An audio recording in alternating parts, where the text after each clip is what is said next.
Hi guys, this is Bryce once again, and I wanted to show you my latest conquest that I just got from Amazon. This is the EZPhoto Arca Swiss type ball head with quick release.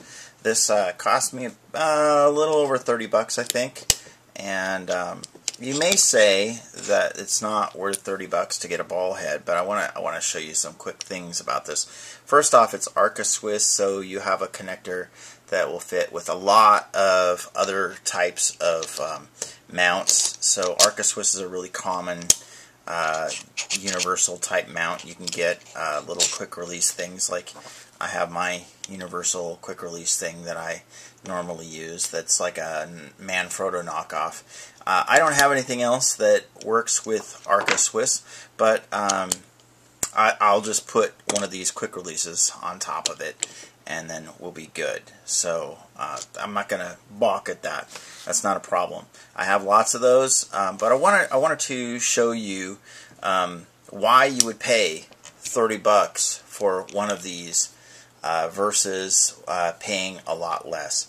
So, for instance, one of the cheapest quick releases one of the cheapest ball heads that I was able to find is this little guy here, which I found on Amazon for I think around $12 to $15. And I will say that this is a cheap piece of junk, because as tight as I can get this, I can still move it pretty easily with my hand. And so I would say, you know what, don't take my word for it. I think that for the most part you shouldn't really buy a ball head without being able to check it out, but take my word for it. You tighten this down on both sides, you cannot move this ball at all. And look at the size of this ball. That means it's that much more torque that's going to be required to move the ball inside of this socket. And on top of that, you get a nice quick release system. Here's another thing that this comes with that isn't on other cheaper ones, is you have a little bolt here, a little thumb screw that allows you to turn it on kind of a bearing system almost. I'm not sure if it's bearings in there, but it feels very, very solid and fluid, like a fluid head. So you have that nice turning thing, and along with that, because you're using this Arca Swiss type connector here, you have the ability to use it for a slide bracket, for a slide mount. Sorry, my screw is a little bit far out there. So you can use it for a slide mount, tighten it down a little bit, you get that in place, and you can adjust horizontally the position of it so that you can actually get some different positions out of it.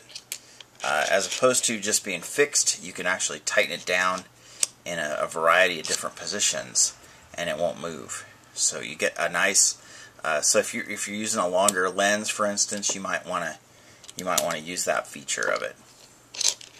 But that allows you a lot more versatility. Even with the other quick release on top of it, you can still slide it back and forth. You have 2 screws to tighten down the ball with, and once you tighten it down, it ain't moving. But once you get it loose, it moves really nice and smooth, and it's thick enough. I would trust this with probably with the heaviest camera. I mean, if I had a T2i with a big zoom lens on it or something, I'd probably want to brace the lens, but I would trust this to hold up that weight. And then you have a quarter 20 screw in the bottom of this that you can, I'll just use this for instance for screwing that in there.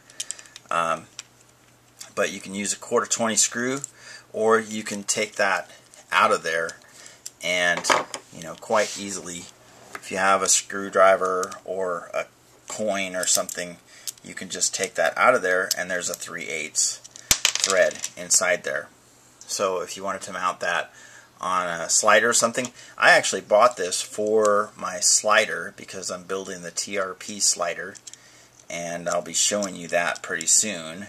But I bought it for a slider because I was watching one of Nitsin's videos where he was talking about this gizmo that he sells to hook up on top of these, and I really hadn't thought about what it would be like if I was trying to shoot on a slider at an angle. But with this, I would be able to adjust it at an angle. And I want to not only compare this against the cheapest of just garbage ball sockets, but also I want to compare it to a nicer one that I have here. And this is the one that I have on my monopod, and I've shown this to you guys before. And it's not a very expensive one. I'd say this cost me less than $20, but it's been very strong. The thing is, it only has, for the entire support of the camera, this 1/4-20 screw underneath it. So with that, I mean, you're kind of taking a little bit of a chance. It's been solid for me. It's been great for me. And I would never use a monopod without a ball head, because there's just too many situations that I've seen where people have had to cut their camera off of it. I would at very least put a quick release on top of it. But I want a ball head because if I'm doing like self shots or vlogging or something, or I want to get one of those shots that's like a snorri cam, I can use this for like a snorri cam type of a setup. And I just, you know, I'm adamant about putting a ball head on top of my monopod. But if this breaks down, dude, look at that. I mean, this is huge in comparison to this this other ball head. And I will say, this thing is almost as heavy as my camera. I mean, all by itself, it is super heavy, but it just dwarfs all the other ball heads that I have. And I sincerely trust this thing with my heaviest camera. So I would highly recommend this. I would say that probably from now on, if I'm going to buy ball heads, after seeing this thing and messing with this thing, I probably won't spend any less than this on a ball head. This is a fabulous piece of equipment, and I look forward to putting it into use. And probably sometime in the future, when I need to replace this, I'm going to be replacing it with one of these. Anyway, that's my take on the ball heads of today, from the very, very cheapest garbage ball heads to the mid-range, which I think are fully sufficient for most purposes. I use it with my GH2, and I'd probably trust it with a T2i, but with this thing, I'd pretty much trust it with anything. I can't think of a camera that I wouldn't put on here. Anyway, give it a look.